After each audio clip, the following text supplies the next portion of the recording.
Bienvenidos nuevamente a esto que es Lee Bogotá, el programa de Canal Capital acá en la Feria del Libro. Ya tenemos nuestro tercer invitado, me acompaña en este momento Gonzalo España, que nos presenta este año la segunda edición de su libro Santero. No lo tenemos con nosotros desafortunadamente el libro físico porque todavía está en impresión. Sí, Laura, está en impresión, todavía no alcanzó a cocinarse. Pero bueno, no importa, hablaremos de él como si lo tuviéramos. Ahorita, antes de empezar la entrevista, me comentaba usted que esta es la segunda edición de este libro. ¿Por qué decide sacar una segunda edición? El libro se hizo hace 20 años y agotó la edición, la agotó muy rápido. Se vendió sobre todo en Santander. Es un libro sobre mi tierra, sobre mi ancestro. Es una saga de Santander, de mis antepasados que fueron de la Mesa de los Santos. Y son 3 generaciones, es una saga de 3 generaciones que arranca desde mi bisabuelo y es un proceso en que ellos poco a poco se desprenden de la tierra, se urbanizan y todo aquel mundo que la literatura colombiana dejó de lado por el tema urbano, por el tema del narcotráfico. Son todas aquellas cosas que corresponden como digamos a un costumbrismo picante, al descubrimiento del mundo, tiene un alto contenido de humor. Es una novela grata de leer. Desgraciadamente, pues duró 20 años sin reeditarse por cuestiones del destino. Bueno, Gonzalo, usted es básicamente un buscador y un contador de historias. ¿De dónde nace ese amor y esa afición por la historia en general? Porque también mi ciudad es una ciudad asignada por la historia, porque allá tenemos el Cerro de Palo Negro, que fue el escenario de una gran batalla, tú sabes. Y desde pequeños nos preguntamos por qué hubo esa matazón, por qué se echaban tanto plomo, por qué peleaban tanto. Y yo sí me estoy haciendo esas preguntas, siempre. Desde niño, desde joven, pequeño. Muy inquieto por entender qué había sucedido. Sí, desde pequeño, tierra. ¿Qué pasó? ¿Por qué fueron las guerras civiles? De ahí seguí con la historia de América. Yo soy simplemente un aficionado en historia. Pero yo encontré que la mejor manera de contar eso era revivirlo, era resucitando los personajes y haciendo que el que los lee, el que tiene el libro en la mano, presencie los sucesos como si fuera un testigo. Eso se llama narrativa histórica. Muchos dicen que uno debe conocer su historia para no repetirla, pero también es cierto que para muchos a veces estudiar la historia resulta un tema complejo, difícil, incluso para algunos hasta tedioso. ¿Por qué por medio de la narrativa eso resulta un poco más amable de hacer? La historia se ha especializado en análisis muy sofisticados, sí, muy llenos de datos, muy complejos, de nombres, incluso ya los estudios los hacen, son equipos completos. Entonces ya la historia se apartó del hombre profano, del lector común, y esos estudios especializados no es fácil de leerlos, incluso los lenguajes han cambiado. Sí. En cambio se le puede ofrecer al lector una buena narrativa donde vuelva a presenciar esos acontecimientos y sin juicios ni prejuicios saque sus propias conclusiones. ¿Usted se lo deja al lector? Sí, claro, yo se lo dejo al lector.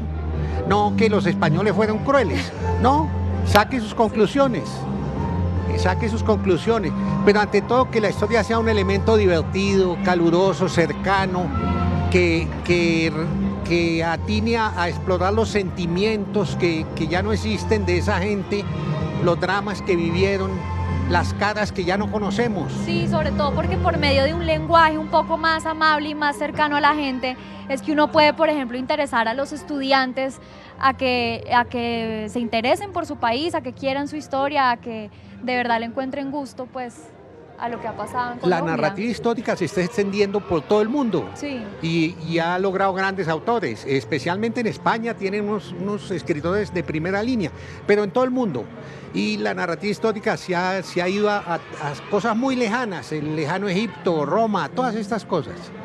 Y hay quienes dicen que han aprendido más historia de Roma, por ejemplo, en la novela Yo Claudio, de Robert Graves, que en todos los tomos de historia de Roma que se leyeron. Uno aprende más en una buena novela histórica que en mil análisis. Recuerdo, por ejemplo, eso es verdad. Por ejemplo, La Pasión India, me lo leí, que me encanta. Sí.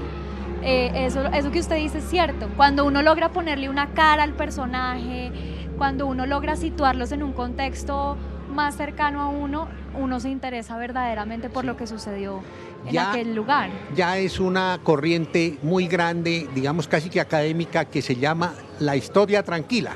La historia tranquila. La historia tranquila es una gente que, digamos, decidió no ponerse a explorar la historia para buscarle explicaciones a por qué el hombre hizo esto No o tan hizo aquello. exhaustivo ni tan... Eso, sino a contar, a referir qué fue lo que vivieron, qué vivió Churchill en la Segunda Guerra Mundial. Está un autor como Ken Follett, que nos habla de cómo construyeron en la Edad Media una gran catedral, los pilares de la tierra. Encanta, sí. Entonces, eso es una maravilla para el lector. Yo creo que es la mejor manera de llegarle, y sobre todo a los lectores jóvenes. Gonzalo, cuéntenos un poco cómo es su proceso de escritura. Usted me imagino obviamente que hace pues toda una investigación muy profunda de cada tema que va a tratar, pero ¿cómo es ese proceso de escritura? Voy a todas las fuentes posibles, inclusive a las contemporáneas, a los análisis sofisticados, a todo voy. Okay. Busco las fuentes, busco las mejores historias, soy muy riguroso, tengo que reseñar la época, sí, cómo se vivía, la visión del mundo de aquel entonces, todo. Cuando lo sé todo, no solo del ambiente, del escenario, sino también de los personajes, me pongo a escribirlo. Espero el momento, estoy pensando en qué ritmo, camino mucho, pienso, y un día me siento y lo hago muy rápido. Lo hace muy rápido, muy o sea, rápido. no es una cosa que retoma. No, lo escribo casi que de una sentada, después lo dejo ahí, después lo dejo descansar. un año, 6 meses, y luego ya lo remiro y ya lo corrijo como si no fuera mío, y se lo llevo a los editores, y eso ha tenido mercado. ¿Qué momento de la historia le apasiona, del que nunca se va a cansar de escribir? Por ejemplo, he escrito 4 o 5 libros de la expedición botánica. Mutis es una figura fascinante. Fascinante. Sí. Entonces siempre me encantó. Y fíjese que uno de Mutis, por ejemplo, de estudiante, le enseñan cosas muy básicas, pero uno no lo entiende como personaje, como ser humano, no entiende muchas de sus complejidades como persona. El papel de Mutis en la independencia de Colombia, ahora que estamos celebrando el bicentenario, él murió en 1808, o sea, 2 años antes de la independencia. Sí. Pero la independencia la hicieron sus discípulos. Ajá. Él nos trajo la ilustración, nos trajo la ciencia, nos mostró que el mundo no era simplemente pues el oscurantismo que nos trajo España. Y fue gracias a lo que él nos enseñó que la gente decidió rebelarse. Descubrieron que esto era un país, que tenía riquezas, que podíamos ser una república. Eso lo descubren, pintan los mapas, antes del grito de independencia. Gonzalo, El Santero, que es su más reciente libro, pues no reciente, sino el que se está presentando acá en la feria, habla de un hecho histórico en Colombia. Sí. ¿Qué opina usted de lo que ha sido la narrativa de la historia en Colombia? ¿Cómo le han enseñado a los jóvenes la historia de nuestro país? ¿Ha sido de una manera acertada? ¿Han logrado acercarnos a los jóvenes desde temprana edad a lo que ha sido nuestra historia? Es que no la volvieron a enseñar, la historia no la volvieron a enseñar, cosa que fue un desastre. Había unos textos, digamos, oficiales, sí, muy acartonados, muy del Ministerio de Educación. Aburridos, por decirlo aburridos, de otra y manera. Que eran los que enseñan en los colegios. Sí. Yo aprendí historia de Colombia en eso. Sí, que a uno le decían repita las fechas, eso, los el años, relato tradicional, sí, casi sin juicios, con sentencias definitivas. Después alguien, un presidente, un ministro decidió que no, que eso ya no valía, que eso no había que seguir viéndolo, que la historia iba por otro camino, y suprimieron la historia de los colegios, la dejaron como una materia opcional de sociales. Entonces el profesor podía decidir, o doy clase de geografía o doy clase de historia. La historia no la volvieron a enseñar. Los estudiantes y la gente se ha vuelto a acercar a la historia a través de esta clase de relatos. Es así, y de algunos libros que de vez en cuando aparecen de historia, pero hechos por gente que sabe narrar. Los libros de los académicos ya no nos llegan, no nos pueden llegar porque hay una separación del lenguaje muy grande.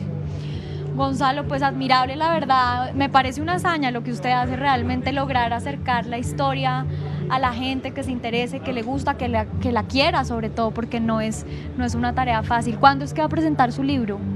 Mañana estoy firmando, si sale de prensas, estoy firmando el libro aquí a las 5 de la tarde con Panamericana. Ah, bueno. Esa es la presentación, porque como no había todavía seguridad, sí, no se hizo ningún lanzamiento. Bueno, muy bien. Pero entonces, el libro está en la feria. Pues mañana, que los espera ya, los invita a todos los televidentes. Bueno, y nosotros acá solamente no es invitado especial Colombia, sino que también hay espacios para otros países. Vamos a ver qué hay en el pabellón de Brasil.